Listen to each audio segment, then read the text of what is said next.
जहां विज्ञान की तर्क शक्ति खत्म होती है वहां आस्था जन्म लेती है। यही आस्था एक अद्भुत विश्वास को जन्म देती है। आज बात इसी अलग विश्वास की। नमस्कार, स्वागत है आप सभी का। आपके साथ मैं हूं स्वप्निल। कोरोना वायरस को लेकर पूरी दुनिया परेशान है। लोग इससे निजात पाने की कोशिश में लगे हैं। जाहिर सी बात है, कुछ भी अच्छा या बुरा होता है तो लोग बातों बातों में कहते हैं शायद कुंडली में कुछ है। इसी को मद्देनजर रखते हुए आज हम कोरोना की कुंडली खंगालने जा रहे हैं कुंडली के जानकारों के साथ। कोरोना के भविष्य में क्या लिखा है?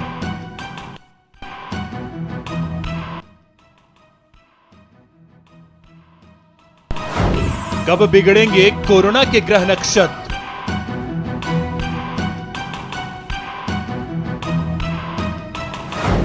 वायरस पर कब लगेगा ग्रहण?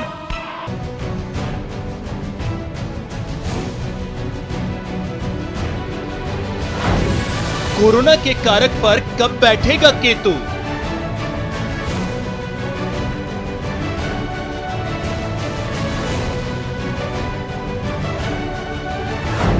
कोरोना पर कब टेढ़ी होंगी शनि की नजरें?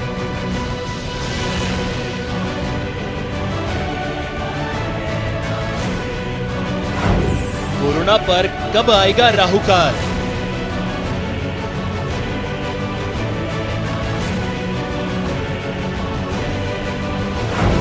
कब बिगड़ेंगे कोरोना के कार्ड?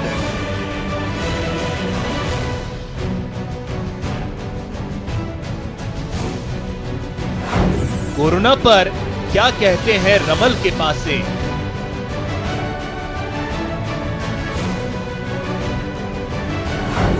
कोरोना की काल कुंडली।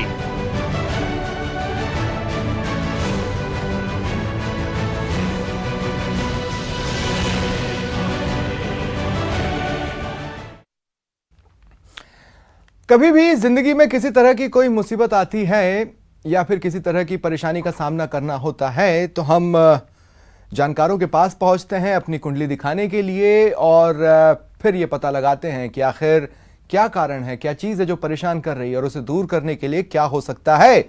कुछ इसी मकसद के साथ विज्ञान के आगे एक आत्मबल को, एक आत्मविश्वास को पाने के लिए ये प्रस्तुति में मेरे साथ 5 गेस्ट जुड़ रहे हैं। आपके टीवी स्क्रीन पर हैं पंडित मुकेश भारद्वाज जी, ज्योतिषाचार्य हैं, मेरे साथ जुड़ रहे हैं अनुपम जोली जी, ये ज्योतिष हैं और रमल विद्या पर इनका काफी इनकी पकड़ है। एंजेलिना टैरो कार्ड रीडर हैं, वेलकम एंजेलिना। उमेश मिश्रा मेरे साथ मेरे सहयोगी भी हैं। खास बात यह है कि आम दिनों में ये पत्रकार हैं और हम इनके पास काम लेकर जाते हैं, लेकिन खास दिनों में हम इनकी शरण में जाते हैं। आज हमारे साथ उमेश मिश्रा भी जुड़ रहे हैं और सैयद अली जी मेरे साथ जुड़ रहे हैं। मैं आप सभी का स्वागत करता हूं न्यूज 18 राजस्थान पर और शुरुआत आज की चर्चा की थोड़ा सा इस बात के साथ करना चाहता हूं कि क्यों ना पहले इस चर्चा की शुद्धि हो जाए। उमेश जी, मैं आपके पास आ रहा हूं। मैं चाहता हूं कि इस चर्चा की शुरुआत में आप शुद्धि के लिए कुछ बोलें, उसके बाद मैं चर्चा शुरू करूंगा। जी बिल्कुल। जैसा कि हमारी सनातन संस्कृति और परंपरा में ये माना जाता है कि किसी भी अनुष्ठान, किसी भी चर्चा, किसी भी विषय पर बात शुरू करने से पहले, किसी काम को शुरू करने से पहले सबसे पहले गणेश और गौरी जी का पूजन किया जाता है। सुमुखश्चैकदन्तश्च कपिलो गजकर्णकः लंबोदरश्च विकटो विघ्ननाशो विनायकः धूम्रकेतुर्गणाध्यक्षः भालचंद्रो गजाननः द्वादशैतानि नामानि य पठेत शृणुयादपि विद्यारंभे विवाहे च प्रवेशे निर्गमे तथा संग्रामे संकटे चैव विघ्नस्तस्य न जायते। शुक्लांबरधरं देवं शशिवर्णं चतुर्भुजं प्रसन्नवदनं ध्यायेत् सर्वविघ्नोपशान्तये। अभीप्सितार्थसिद्धयर्थं पूजितः य सुरासुरै सर्वविघ्नहरस्तस्मै गणाधिपतये नमो नमः। सर्वमंगलमांगल्ये शिवे सर्वार्थसाधिके शरणे त्र्यंबके गौरी नारायणी नमस्तुते। तो गणेश और गौरी जी की कृपा से सब अच्छा होगा। कोरोना की काल कुंडली पे जो चर्चा हो रही है, आने वाले दिनों में कोरोना का प्रकोप इस भारतवर्ष से पूरी दुनिया से समाप्त होगा। चलिए, पूरा विश्वास। उमेश जी बिल्कुल सही कह रहे हैं आप। ये बात तो है कि अगर जिस चीज़ का शुरुआत हुई है उसका अंत कुछ ना कुछ तो होता ही है, तो एक दिन कोरोना भी चल बसेगा। उसी की तैयारियों में वैज्ञानिक भी जुटे और हम आस्था की यहां पर बात कर रहे हैं। उमेश जी, मैं आगे आपके पास आऊंगा। एंजेलिना, मैं आपसे शुरू करना चाहता हूं बातचीत की। कैसी हैं आप एंजेलिना? बहुत अच्छी हूँ। हम लोग अभी बिल्कुल ठीक नहीं है एंजेलिना। मैं चाहता हूं अगर आप बता पाएं टैरो कार्ड क्या कहते हैं, हम कब तक ठीक हो जाएंगे?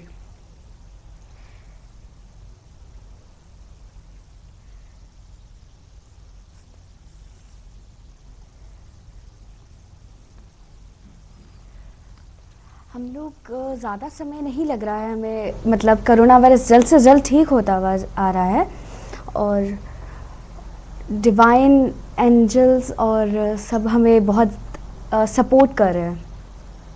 एंजेलिना, मैं बताना चाहता हूं अपने व्यूअर्स को, अपने दर्शकों को कि एंजेलिना एक टैरो कार्ड रीडर हैं और वो टैरो कार्ड को देखकर ये बता रही हैं कि भविष्य में क्या हो सकता है। एंजेलिना, कौन सा कार्ड निकला था? Fairies archangel repair deal away addiction. अब देखिए जो कहानियां हैं उसमें आर्चेंगल और ये जो रफाएल का आपने नाम लिया, ये तो लिटरली फेरीज में गिने भी जाते हैं। इससे प्रिडिक्शन क्या है? ये कहते क्या है? ये कार्ड क्या कहता है?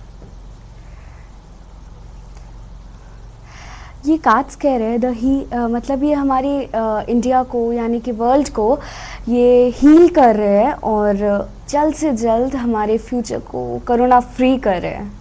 जल्द से जल्द। देखिए, मैं एक बात यहाँ पर कहना चाहता हूँ कि हम बचपन से ये सुनते आए हैं और बचपन से ये कहते भी आए हैं। जब हम छोटे थे तब भी ये कहते थे। ये अपने आप में एक अजीब सी बात है कि बच्चे मन के सच्चे। बड़े होकर ये समझ में आया नहीं, दरअसल बच्चे ही मन के सच्चे। और एक बच्चे के मुंह से निकली बात ऊपर वाला जरूर सुनता है। एंजेलिना काफी छोटी हैं और इसलिए उनकी बात गारंटी है ऊपर वाले तक पहुंचेगी। इस बात की तो हम गारंटी ले सकते हैं। पंडित मुकेश भारद्वाज जी, कई बार आपसे बातचीत हुई है, कई बार आपसे मैंने स्क्रीन पर मुलाकात की है। मैं शुरुआत में एक उदाहरण दे रहा था कि अगर जिंदगी में किसी तरह की प्रॉब्लम्स आती हैं तो हम कुंडली खंगालने की कोशिश करते हैं। तो ऐसे में मैं जानना चाहता हूं वो कौन से ग्रह, नक्षत्र या योग बने जो इन दिनों का सामना करना पड़ा। देखिए, ये बहुत महत्वपूर्ण बात थी। हमने जब पिछली बार बातचीत की थी तो हम बात कर रहे थे 26 दिसंबर को। हाँ। 26 दिसंबर को एक सूर्य ग्रहण था और कुछ 6 ग्रह एक साथ थे उस सूर्य ग्रहण के समय। उस स्थिति के अंदर ये जो कोरोना वायरस का जो बीज पड़ा, जिसको हम कहना चाहिए कहां से ही विपदा शुरू हुई, प्रकृति में कहां से आई, ये वो पहला दिन था। हमने अपनी बातचीत में इसकी एक छाया देखी थी। हमने बातचीत की थी कि भाई इस तरह की स्थितियां बनेंगी जिसके अंदर कोई ऐसी स्थिति आएगी जो पूरे विश्व की आर्थिक स्थिति को झकझोर कर रख देगी। और ये स्थिति 26 दिसंबर को इसका निर्माण हुआ और आज हम इसको एक तरह से कहना चाहिए कि इसका सामना कर रहे हैं। तो शुरुआत वहां से हुई थी और यहां इसका हम एक्यूट मतलब उस जगह पर खड़े हैं जहां पर हमें इसका और सबसे बड़ी बात आप देखेंगे कि जहां से ग्रहण शुरू हुआ था, जहां से सबसे ज्यादा प्रभावी इस सूर्य ग्रहण का प्रभाव रहा था, वो चाइना से लेकर के और मध्य जो है पूरा ये कहना चाहिए कि भाग यूएई और वगैरह ये जो पूरा इलाका है, ये पूरा दक्षिण जो एशिया है इसको लपेटते हुए ये भारत में घुसा था। पहले भी जब ये हुआ था, ग्रहण की शुरुआत हुई थी तो मोटे तौर पर पंडित जी मुझे समझाइए, मेरे दर्शकों को समझाइए। आप ये कह रहे हैं कि ये जो कुछ भी हम सामना कर रहे हैं वो दरअसल उस सूर्य ग्रहण का आफ्टर इफेक्ट है, पॉइंट नंबर 1। और पॉइंट नंबर 2 जो मैं जानना चाहता हूं वो ये कि अगर मैं सही याद कर पा रहा हूं तो आपने शायद ये कहा था कि हमें ये प्रे करना चाहिए कि वो भारत की सीमाओं पर दस्तक न दे। बस यही बात थी कि हम ये भगवान से प्रार्थना कर रहे थे कि ऐसी स्थिति ना आए कि वहीं सीमा पर रुक जाए। जैसे कि ग्रहण की स्थिति सूर्योदय कालीन भारत में प्रवेश किया था और 10 सवा 10 बजे तक ये पूरी तरह समाप्त हो गया था, तो वही स्थिति रहे। पूरे दिन की स्थिति ग्रहण की भारत में नहीं थी, वही स्थिति ईश्वर करे कि इस स्थिति में भी बस थोड़ा सा प्रभाव ये आ चुका है 15 अप्रैल तक ये खत्म हो जाए और जब सूर्य उच्च का हो, अपनी उच्च राशि में आए, तो सूर्य की उच्च राशि में जब सूर्य रहे और मई के अंदर जब 11 मई को ये सूर्य अपनी उच्च राशि में से जा रहे हो, तो ये समाप्ति काल हो इस कोरोना वायरस का भारत में। बाकी ये वायरस एक ऐसा है, जैसा कि हम सब लोग जानते हैं कि कोई भी अगर स्थिति आ जाती है एक बार, तो हमेशा के लिए, जैसे मलेरिया आ गया तो वो हमेशा के लिए प्रिकॉशन ही हमें रखने पड़ेंगे, टीके इजाद होंगे, सारी चीजें होंगी। लेकिन ये 6 ग्रही योग वाला एक वायरस हमने इसका नाम लिया है, हम तो विपदा कहेंगे, तो 6 ग्रह हैं इसके अंदर सम्मिलित। तो ये सब आज तक आए सभी विपदाओं में सबसे बड़ी विपदा इसमें है। इसमें बुध भी शामिल है, तो इकोनॉमी भी है, इसमें शुक्र भी शामिल है, तो कला जगत भी इसमें आप देख रहे हैं बिल्कुल कुछ नहीं हो रहा, कला जगत में भी बिल्कुल शांत पड़ा है। इसमें आप देखें कि बृहस्पति शामिल है, तो धन का प्रवाह बिल्कुल रुक गया है। इसके अंदर शनि शामिल है, टेक्नोलॉजी यानी सारे कारखाने बंद हैं। इसके अंदर केतु शामिल है, यानी पॉलिटिक्स एक तरह से रुक गई है, सारे संसद भवन और जितने भी जो पॉलिटिकल एक्टिविटीज हैं वो सब रुक गई हैं। तो ये, और न्याय भी रुक गया है, यानी कि न्यायालय भी अब बहुत ही जरूरी न्याय कर रहे हैं। तो एक तरह से ये 6 ग्रह कुछ कोर्स ने तो अपना समय भी घटाया, लेकिन जितनी मेरी जानकारी है या जितना मैं पंडित जी समझ पाता हूं कि बुरे दिन आते हैं, कुछ समय के लिए रुकते हैं और फिर उजाला होता है और वो थोड़ा लंबा चल जाता है। उसके लिए क्या उपाय हो सकते हैं, या वो किस ग्रह नक्षत्र किस ओर इशारा कर रहे हैं, इसे लेकर मैं इस पर आगे आपके पास आऊंगा। मैं अब आचार्य अनुपम जौली जी के पास जाना चाहता हूं। आचार्य जी, एक रमल ज्योतिष भी हैं। रमल विद्या के बारे में मेरे जो दर्शक नहीं जानते हैं और मेरे हम उम्र हैं, उनको मैं एक इंस्टेंस याद दिला दूं, उन्हें ये याद आ जाएगा कि रमल विद्या क्या है। अगर आपने चंद्रकांता देखा है तो आपने रमल विद्या के कुछ अंश स्क्रीन पर कहानी में देखे हैं, लेकिन असलियत में भी रमल विद्या समय समय पर अपनी उपस्थिति अच्छी खासी दर्ज कराती रही है। आचार्य जी, ऐसे ही किसी समय में रमल विद्या ने क्या कुछ कहा था ऐसे दिनों के लिए? बिल्कुल, आपने चंद्रकांता की याद दिला दी। उसमें पंडित जगन्नाथ की भूमिका थी, जो राजा शिवदत्त के हर प्रश्न का उत्तर पासों से दिया करता था। ये पासों की विद्या बहुत पुरानी है, भगवान शिव से उपजी है और तब से शायद हमारी धरती का पहला विज्ञान होगा जब ग्रह नक्षत्र तारों की गणना नहीं हुई होगी। उससे पहले ये सिर्फ मिट्टी में उंगली के द्वारा ये प्रश्नों के उत्तर देने की कला थी, जो भगवान शिव ने पार्वती जी को दी और पार्वती से जगत में आई। जहां तक सवाल है, आपने कहा कि आज की परिस्थिति जो आज इस समय हम भुगत रहे हैं या कुछ देख रहे हैं, उसका पहले रमल से क्या कहा गया। रमल में एक बहुत अच्छी चीज है, रमल में किसी भी देशकाल परिस्थिति का प्रभाव नहीं होता, इसमें सिर्फ पासे फेंके जाते हैं और वो अपना एक उत्तर देता है। तो ऐसे ही जब हम लोगों ने इस साल का उत्तर चाहा, तो उस चाहने के लिए जब मैंने पासे फेंके, मैं पासे भी आप लोगों को दिखा देता हूं, इस प्रकार पासे होते हैं। इन पासों के अष्टधातु के पासे होते हैं और एक लोहे की रोड में 4 पासे, दूसरी लोहे की रोड में 4 पासे होते हैं। इन दोनों से मिलकर ये 8 पासों के 2 पासे बनते हैं और इसको हम अपने इष्ट को ध्यान में करके या पासों की सिद्धि मंत्र के बाद इसे फेंकते हैं, तो कुछ ना कुछ उत्तर जरूर मिलता है। तो मैं आपको शब्दशः पढ़ के बताता हूं। कब्जुल खारिज नाम का शक्ल बना था। कब्जुल खारिज एक शक्ल है जो केतु की होती है और केतु की शक्ल का जो कब्जुल खारिज का जो सालाना वर्षफल बना, वो अब मैं शब्द से पढ़ के बताता हूं, आपको सब कुछ स्पष्ट हो जाएगा। इसके अनुसार इस वर्ष जनता की मानसिक स्थिति में उतार चढ़ाव बना रहता है। शासक वर्ग भी क्रूर निर्णय ज्यादा लेता है, जिससे असंतोष का वातावरण बना रहता है। चोर व नीच लोगों का बोलबाला रहता है। प्राकृतिक आपदाएं भी बनी रहती है। मौसम में भी अनिश्चितता बनती है। गर्मी में अत्यधिक गर्मी और बारिश में अत्यधिक बारिश का सामना प्रदेशवासियों को करना पड़ता है। घरों में कलह व बात बात पर मुकदमों की अधिकता रहती है। जहरीले कीट, पतंगे, वायरस व जानवरों की वजह मौतों में परिवर्तित होती है।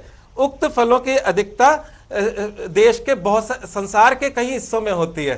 तो ये जो ये मेरी लिखी पुस्तक है रमल पर, तो इस पुस्तक के अनुसार जो इस शक्ल का मैंने वर्णन किया, ये इस पर वर्ष की शक्ल बनकर आया था जिसका हमने पढ़ा। उसके अंदर कहीं ना कहीं वायरस या कीट पतंगों के द्वारा प्रकोप, तो हमने शुरुआत में टिड्डी दल का प्रकोप भी देखा हमारे यहाँ पर, और अब हम वायरस का प्रकोप देख रहे हैं।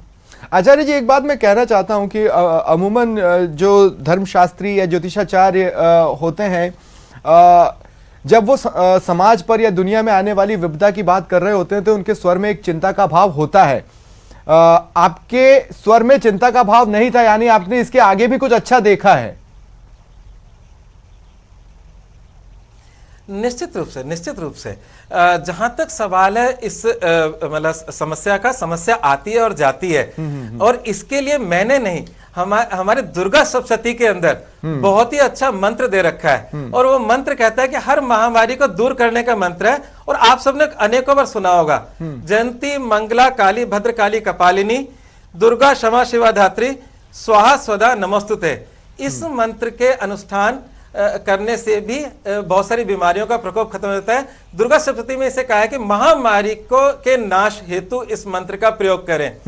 जहां तक सवाल है, आपने कहा कि इसका आगे का कुछ अच्छा देखा होगा, निश्चित रूप से देखा है। बिल्कुल बिल्कुल आचार्य जी, लेकिन मैं रोक रहा हूं, लेकिन मैं आपको रोक रहा हूं। देखिए, मुझे दर्शकों को टीज करना बिल्कुल नहीं पसंद है, लेकिन फिर भी मैं चाहता हूं कि ये जो हमने अच्छा देखा है आगे, वो थोड़ी देर में हम लेकर आते हैं, क्योंकि उसका रीजन ये है कि उससे ठीक पहले जब कभी भी अच्छे की शुरुआत होनी होगी, कोरोना की वजह से हम बहुत कुछ भूले हैं। मुझे याद नहीं पड़ता कि आज मुझे देखने वाले मेरे कितने दर्शकों को याद है कि इस महीने आने वाले दिनों में नवरात्र भी शुरू होंगे। बहुत से लोगों के दिमाग से ये बात निकल गई थी, मेरे भी दिमाग से ये बात निकल चुकी थी, लेकिन मेरे सहयोगी पंडित उमेश मिश्रा ने मुझे ये बात याद दिलाई थी।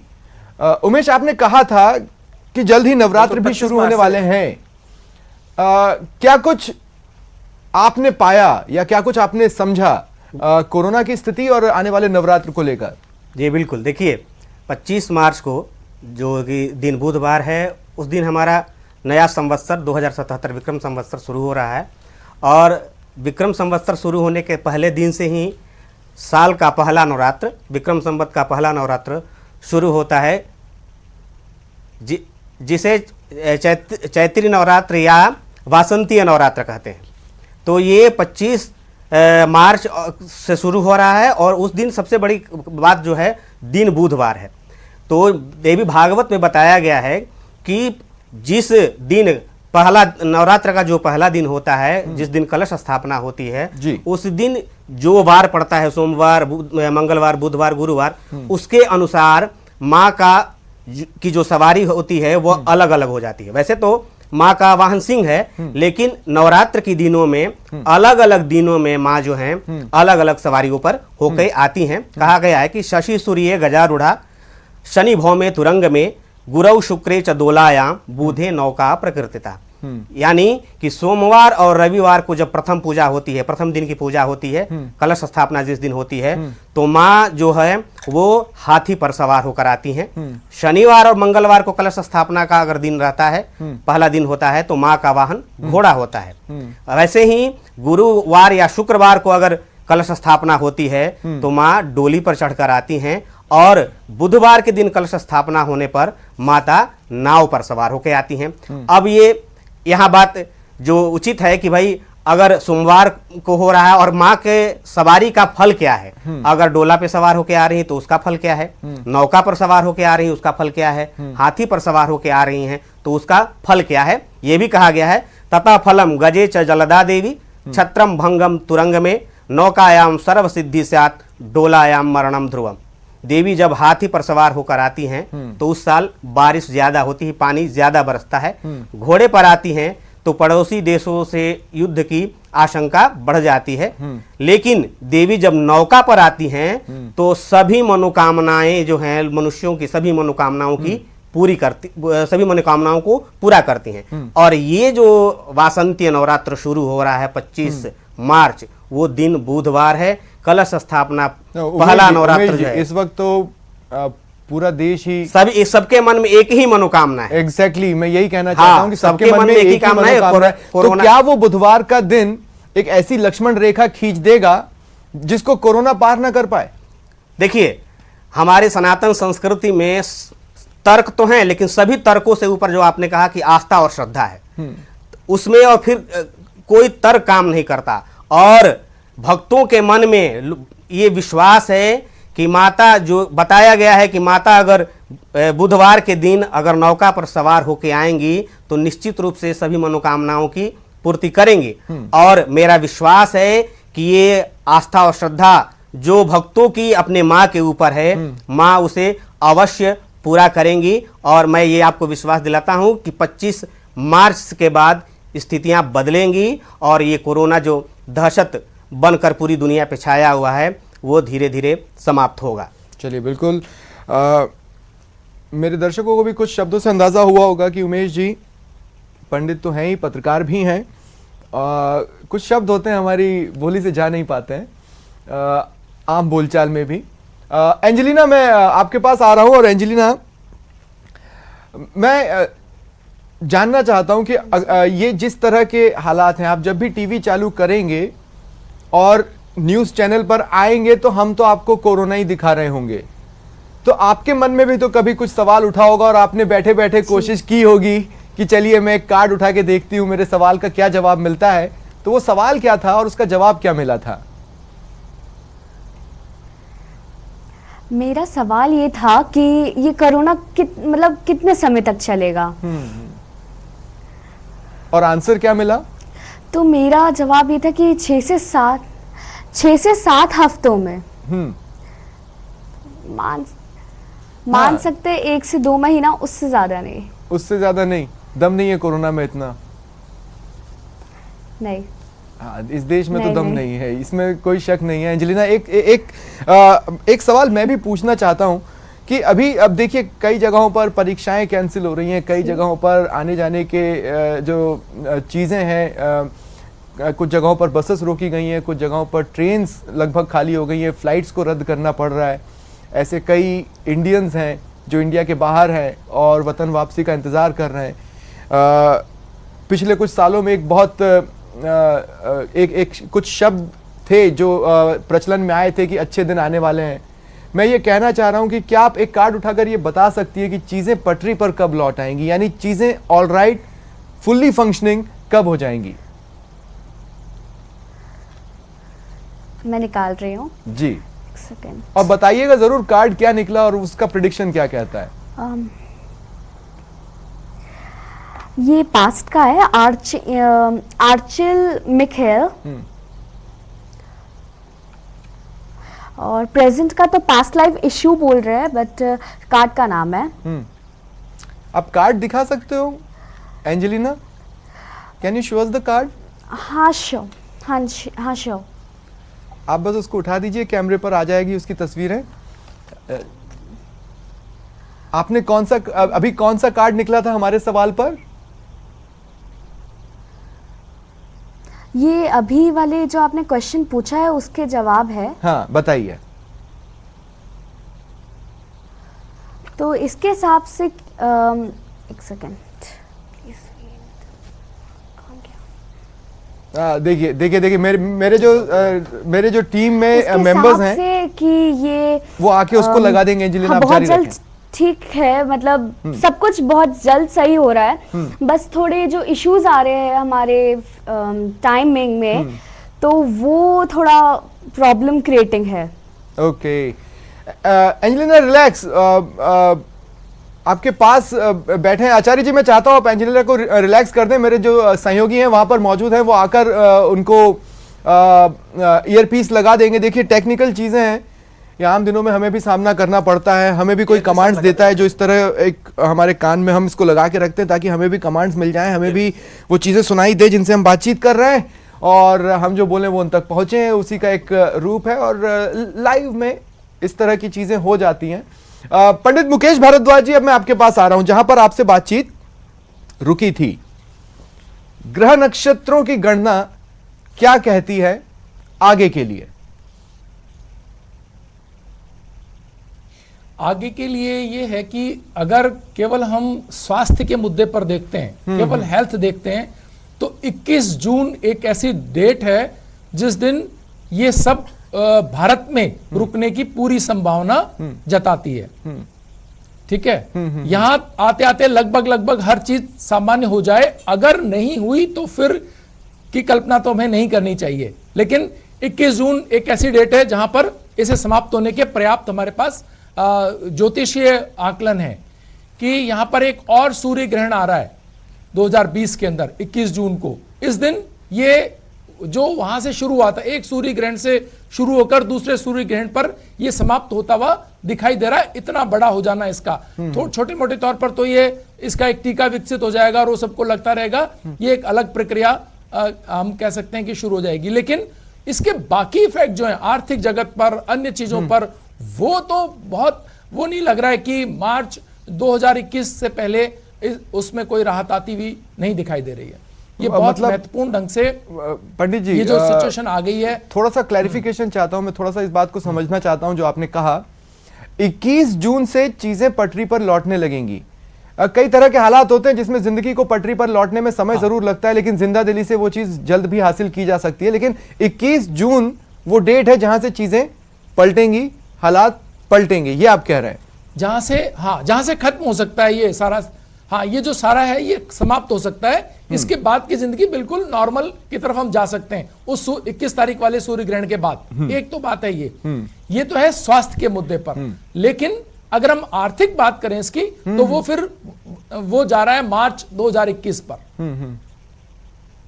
अच्छा, आर्थिक फ्रंट पर आर्थिक फ्रंट पर वैसे भी मुश्किलें तो देश उसका सामना कर ही रहा है।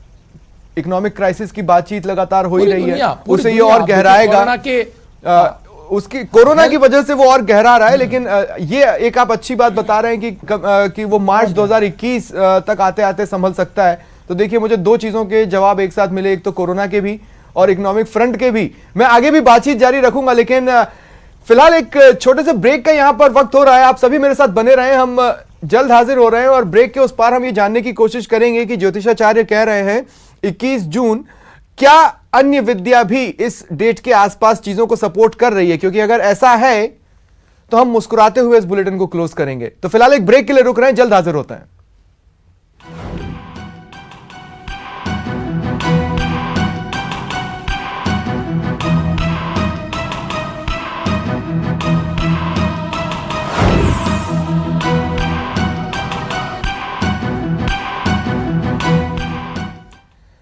ब्रेक के बाद एक बार फिर आप सभी का स्वागत है। देखिए, ब्रेक पर जाने से पहले पंडित उमेश मिश्रा जी ने यह कहा था कि नवरात्र के पहले दिन यानी बुधवार से अच्छे समाचार मिलना शुरू हो सकते हैं, क्योंकि समस्त मनोकामनाओं को पूर्ण करने वाले वाहन में सवार होकर माता नवरात्र में एंटर कर रही हैं। इसके बाद पंडित मुकेश भारद्वाज जी ने बताया था कि 21 जून से चीजें पटरी पर लौटना शुरू कर देंगी, यानी अच्छे दिन आने वाले हैं 21 जून से। इंटरेस्ट दरअसल इस बात का मुझे था कि रमल विद्या इसे लेकर क्या कह रही है, वो कौन सी डेट दे रही है।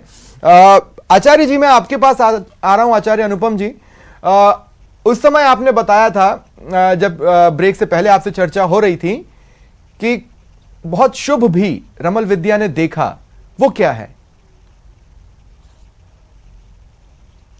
बिल्कुल, जैसा कि मैंने आपको बोला था कि वर्ष की जो एक शक्ल आती है जिसको मैंने पढ़कर सुनाया था और उसमें सारी बातें बड़ी मैच भी कर रही थी, परंतु जो पूरी कुंडली बनती है उसमें देश के विभिन्न हिस्सों के अलग अलग वर्णन होते हैं। ठीक है। तो बिल्कुल मैं इसमें सहमत हूँ मुकेश भारद्वाज जी से कि मिड ऑफ ईयर के बाद से चीजें सुधर रही हैं। पर इसको अगर हम वैदिक ज्योतिष से भी जोड़ें तो आद्रा नक्षत्र में राहु है इस समय, जो कि राहु का ही नक्षत्र है और उसके जो देवता हैं वो रुद्र हैं। तो मेरा मानना यह है कि भगवान रुद्र मतलब भगवान शिव की उपासना से बहुत कुछ ठीक हो सकता है, पहली बात।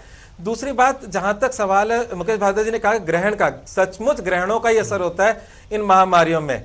तो मुझे जो थोड़ा सा लगता है कि आपके दिसंबर के बाद 11 जनवरी 10 जनवरी की रात्रि को चंद्र ग्रहण पड़ा था, मामूली सा था, हल्का सा चंद्र ग्रहण था जिसे धूमिल सा कहते हैं हम लोग, पर वो पड़ा मिथुन राशि के राहु के नक्षत्र में ही था।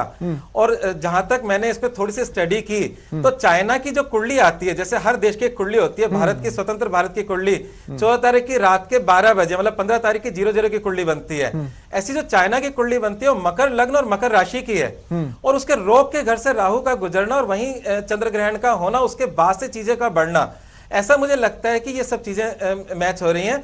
और 20 मई के बाद राहु अपना स्थान छोड़कर अपने पिछले वाले नक्षत्र में चले जाएगा और राहु के नक्षत्र से निकल जाएगा। तो राहु के जो बाकी के 2 नक्षत्र हैं उसके देवता तो पवन और जल है, पर इसके जो देवता हैं रुद्र हैं। तो मेरे को लगता है कि भगवान शिव रुद्र जरूर इसका उनसे इनका समाधान मिलेगा। निश्चित रूप से महामृत्युंजय मंत्र इसके लिए बहुत ही शुभ लाभदायक रहेगा। अब मैं देखिए इन शब्दावलियों का बहुत ज्यादा जानकार नहीं हूं आचार्य जी, लेकिन अगर मैं कहूं कि कोरोना की 7.5 मई का एंड आते आते शुरू हो जाएगी तो गलत नहीं है? बिल्कुल बिल्कुल बिल्कुल मैं यही कहना चाह रहा हूं। अभी सूर्य जब मेष राशि में प्रवेश करेंगे, उच्च के सूर्य होंगे। सूर्य रोग नाशक, रोग प्रतिरोधक क्षमता को बढ़ाता है और जीवाणुओं को मारता है। तो मुझे लगता है कि आसमानी संकेत भी 13 तारीख से जब सूर्य चेंज होगा तब से थोड़ा अच्छा होगा, और 20 मई के बाद जाते जाते इसका अंत होता जा रहा है इस महामारी का। अब देखिए डेट्स कितने आसपास की हैं। इसमें अगर विज्ञान का भी भरोसा कर लें तो सभी वैज्ञानिक ये कह रहे हैं कि जल्द से जल्द हमारे पास हथियार मुहैया होंगे कोरोना से लड़ने के। और सबसे अहम बात है, जब एक परमानेंट हथियार उपलब्ध नहीं है उस वक्त दवाओं के कुछ कॉम्बिनेशन के साथ जयपुर के डॉक्टर्स ने कमाल दिखाया है। ऐसे में संकेत तो हर तरफ से शुभ आ रहा है, लेकिन एकाएक फिर एक सवाल मेरे दिमाग में आया। उमेश जी, आपके पास आ रहा हूं। आपने बताया कि नवरात्र की जो शुरुआत है वो किस तरह से शुभ हो रही है, लेकिन नवरात्र 9 दिन में खत्म भी होते हैं, तो उसका अंत भी किसी और इशारा कर रहा है क्या? जी बिल्कुल। देखिए, माँ ने कहा है, माँ की आराधना वैसे भी शुभ फल देने वाली है। सर्वा बाधा विनिर्मुक्तो धन धान्य सुतान्वितः मनुष्यो मत प्रसादेन भविष्यत् न संशय। माँ ने अपने मुख से ये बात कही है। तो और ये जो वासंतीय नवरात्र है ये शुभ फल देने वाला है। शुरुआत मैंने बताया कि ये बुधवार के दिन, और नौका पे माँ सवार होके आ रही हैं, सभी मनोकामनाओं की पूर्ति होगी।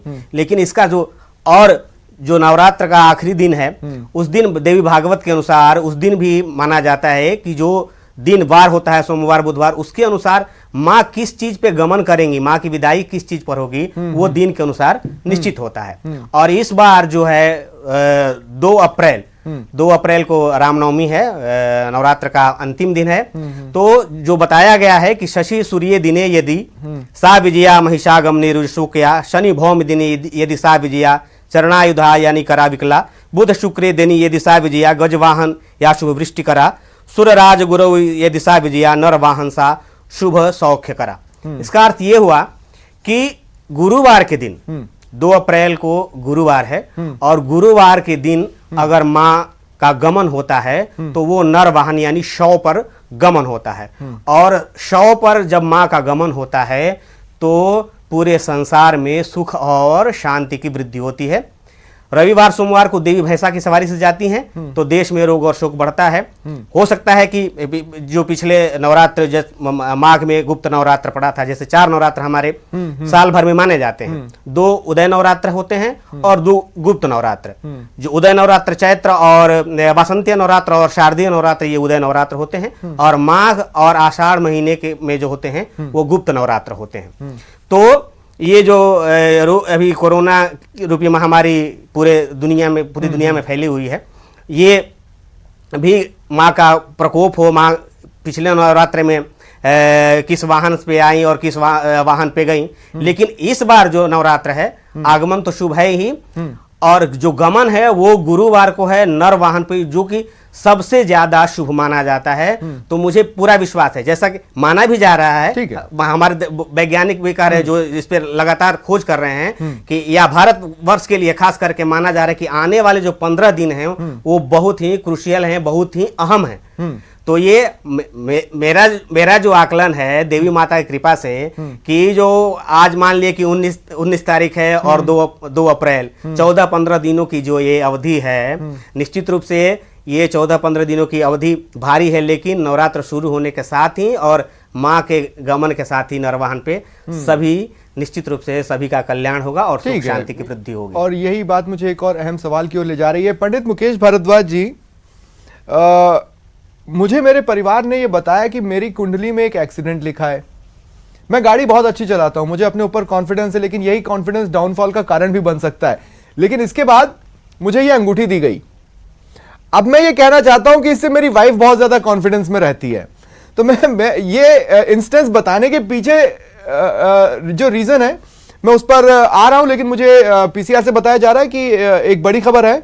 भारत में संक्रमण रोकने के लिए सरकार ने एक अहम फैसला लिया है। इस वक्त की ये बड़ी खबर मैं आपको बता रहा हूं। 22 मार्च से विदेशी विमानों के भारत में उतरने पर रोक लगाई जा रही है। अगले 7 दिन के लिए विमानों की लैंडिंग पर रोक। 65 साल से ज्यादा के बुजुर्ग, ये एडवाइजरी दी गई है कि वो बुजुर्ग जिनकी उम्र 65 साल से ज्यादा है वो अपने घरों में रहें। साथ ही बच्चे भी जिनकी उम्र 10 साल से कम है वो भी घर से न निकले। देखिए, कोरोना जो वायरस है वो इम्यूनिटी पर अटैक कर रहा है। ऐसे में जिस एज ग्रुप में इम्यूनिटी अपने चरम पर नहीं होती है उन्हें विशेष सावधानियां बरतनी है। यानी जो बुजुर्ग हैं 65 साल से ज्यादा के वो घर पे रहे, 10 साल से कम उम्र के बच्चे भी घर से न निकले, ये एक एडवाइजरी है। और बड़ी खबर यह है कि भारत सरकार ने संक्रमण रोकने के लिए एक बड़ा फैसला लिया है। 22 मार्च से विदेशी विमानों के भारत में उतरने पर रोक है। यानी 22 मार्च के बाद विदेशी विमान भारत में नहीं उतरेंगे। चलिए फिर चर्चा पर लौटता हूं। तो पंडित मुकेश भारद्वाज जी, जो मैं कहना चाह रहा था वो दरअसल ये है कि कुछ एड ऑन चीजें होती हैं जो कॉन्फिडेंस देती है। जागरूकता तो है ही अब लोगों में, लोगों ने हाथ धोना शुरू कर दिया है, लोगों ने सैनिटाइजर यूज करना शुरू कर दिया है, मास्क पहनना शुरू कर दिया है, भीड़ से भी बच रहे हैं।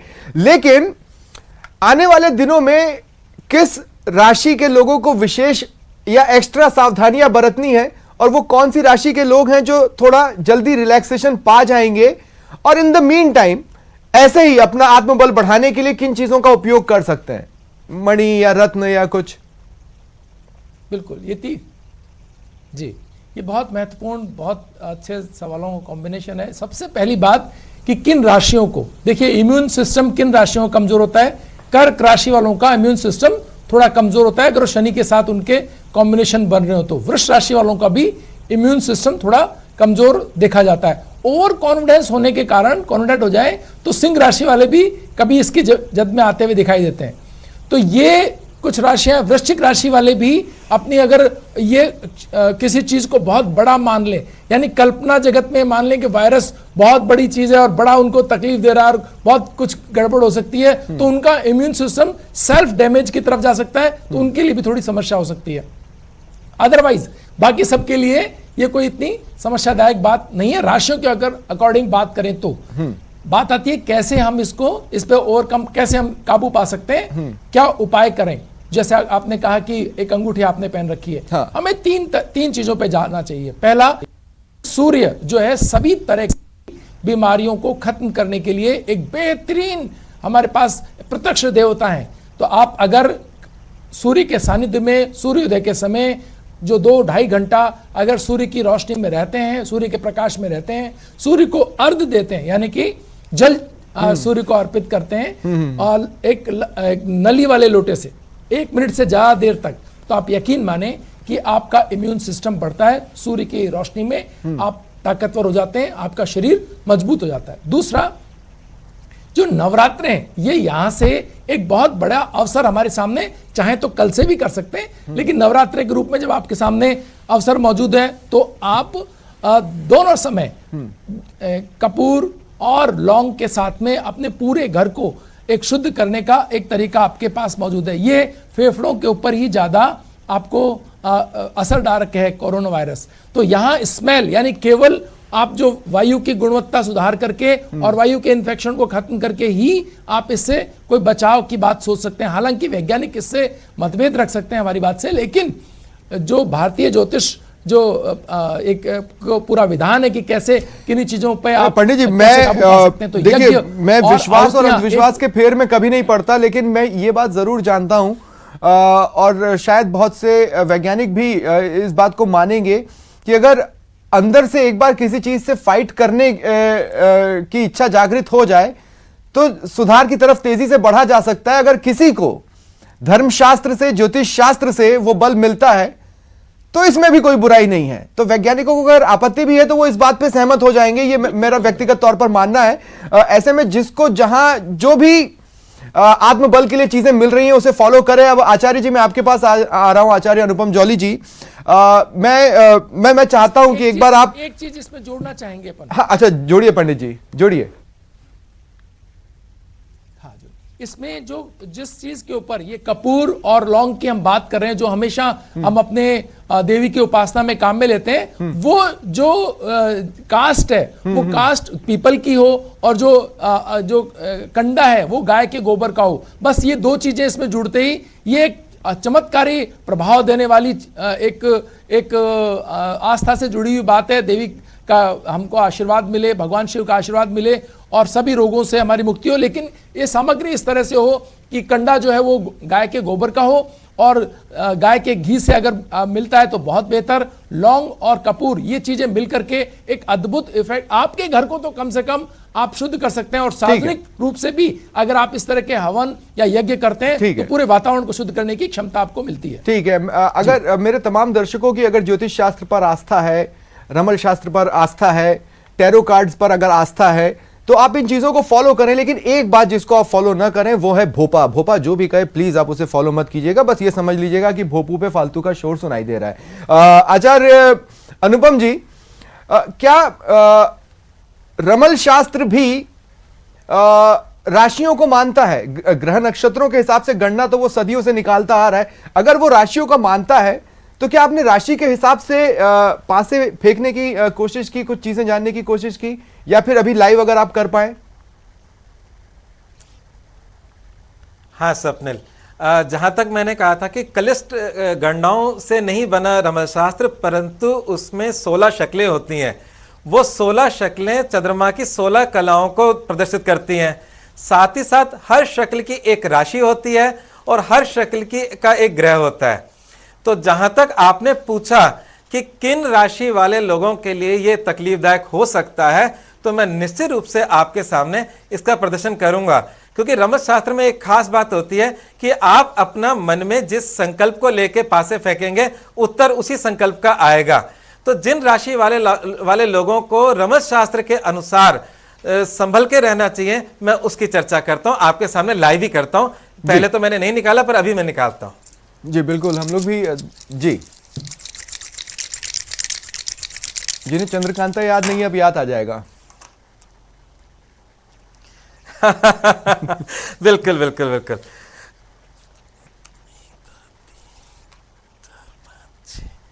एक तो मिथुन राशि वाले, मिथुन राशि वाले लोगों के लिए थोड़ा बहुत कष्टकारी हो सकता है रमल के अनुसार। मिथुन राशि वाले लोगों को इस समय केयरफुल रहना चाहिए। मिथुन राशि के अलावा अगली राशि भी बात करता हूं। दूसरी राशि भी बुध की राशि आ रही है, कन्या राशि। मिथुन राशि कन्या राशि दोनों के लिए थोड़ा बहुत तकलीफदायक है। तीसरा कर्क राशि, मिथुन राशि, कन्या राशि, कर्क राशि, इन 3 राशि वाले लोगों को थोड़ा बहुत संभल कर रहना चाहिए, अपने स्वास्थ्य का ध्यान रखना चाहिए और जो भी गाइडलाइन है, हाथ धोना और सारी बातें, इनका जरूर ध्यान रखना चाहिए। जी तो ये रमल का एक लाइव डेमोन्स्ट्रेशन था आप सबके लिए। सर डेमोन्स्ट्रेशन क्या था सर? आंसर था सर, क्योंकि फिलहाल तो लोग जवाब ही तलाश रहे हैं और डेमोन्स्ट्रेशन तो अन्य भी तरीके हैं। आजकल यूट्यूब पे बहुत से डेमोस दिख रहे हैं, लेकिन मसला वही है कि न्यूज 18 राजस्थान की स्क्रीन पर लोगों को एक ये कंफर्मिटी होती है कि जो हम चीजें दिखा रहे हैं कम से कम वो असली है। एंजेलिना, मैं एक चीज और इस पे जोड़ना हाँ जी, हाँ बोले आचार्य जी, बोले, फिर मैं जाता हूं एंजेलिना के पास। आप बोले आचार्य जी। हाँ, क्योंकि मैं जब से मैं यहाँ बैठा हूं और मैंने अपना कार्य शुरू किया, तो जैसे मैंने शुरू में आपको वर्षफल बताया था और वो राहु को लेकर बताया था, और ज्योतिष में भी मुझे कहीं ना कहीं राहु की गणित समझ में आती थी। तो उसी प्रकार से 2020 का जो मूलांक बनता है वो भी 4 बनता है और वो भी राहु का बनता है। और राहु कहीं ना कहीं अफवाहों का भी बाजार गर्म करता है, तो राहु कहीं ना कहीं इन्फेक्शन का भी स्थिति पैदा करता है। तो कहने का मतलब यह है कि राहु का अगर हम उपचार करें तो इस समस्या से निजात पा सकते हैं। और वैदिक ज्योतिष में हमारे कहीं ना कहीं राहु को दुर्गा से और केतु को गणेश जी से जोड़ा है। तो जैसे मैंने शुरू में महामारी का दुर्गा सप्तशती का मंत्र दिया था, इस प्रकार के मंत्रों के साथ, जैसा मुकेश भारद्वाज जी ने कहा है कि कुछ चीजों की आहुति अगर हम गाय के कंडे में गाय के घी के द्वारा डाली जाए, तो उस मंत्र के द्वारा उसकी आहुति डालें, और अगर वो आहुति सूर्योदय और सूर्यास्त के वक्त की जाए तो आप अपने घर को बहुत हद तक प्रोटेक्ट कर लेंगे। ठीक है, मैं एंजेलिना आपके पास आ रहा हूं। एंजेलिना, मैं अगर एक क्वेश्चन पूछूं तो आप टैरो कार्ड के जरिए बता सकते हैं कि आप तभी उसका कुछ आंसर दे सकते हैं, राइट एंजेलिना? जी एंजेलिना, आप मोबाइल यूज करती हैं?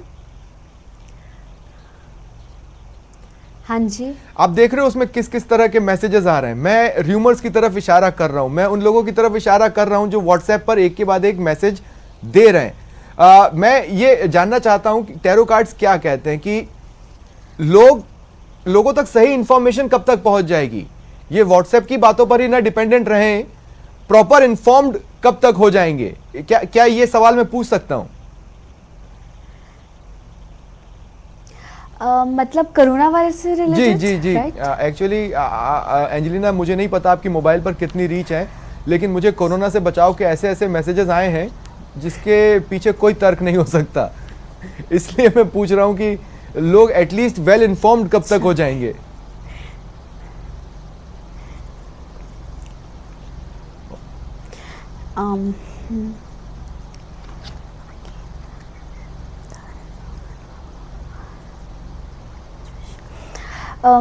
हमें मतलब एक तरीके से सपोर्ट एंड हेल्प मिल रही है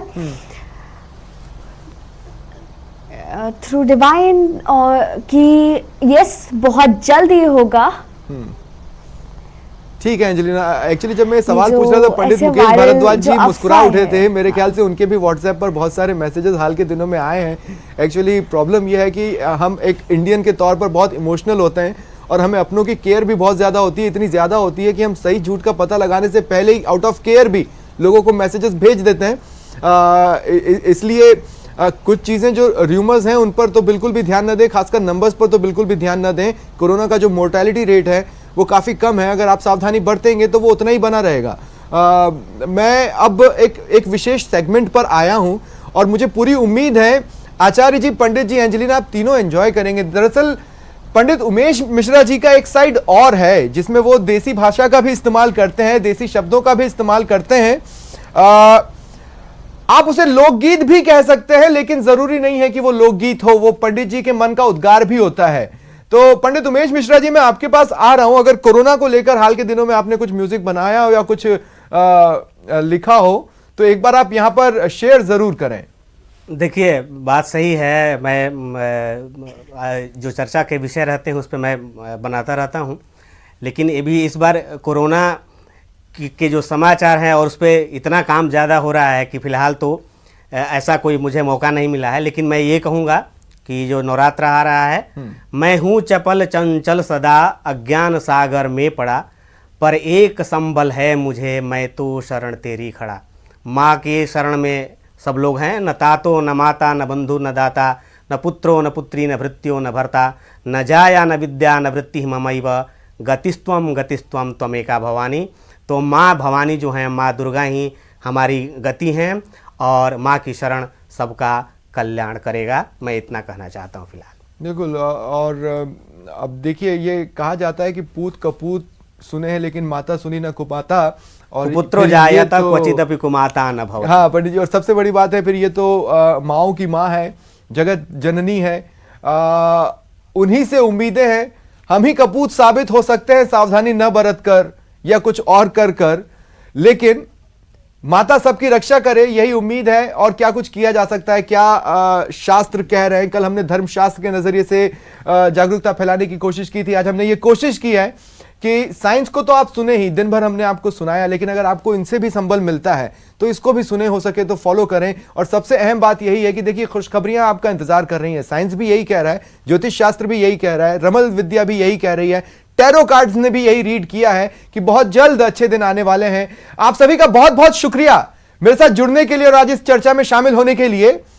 तो ये थी कोरोना की काल कुंडली, जो राज उगल चुकी है। फिलहाल इतना ही, नमस्कार। तो कोरोना की काल कुंडली आपने देखी, कोरोना की काल कुंडली कह क्या रही है और कब वो बाय बाय हो जाएगी, ये हमने देखा। फिलहाल इतना ही, दीजिए इजाजत, नमस्कार।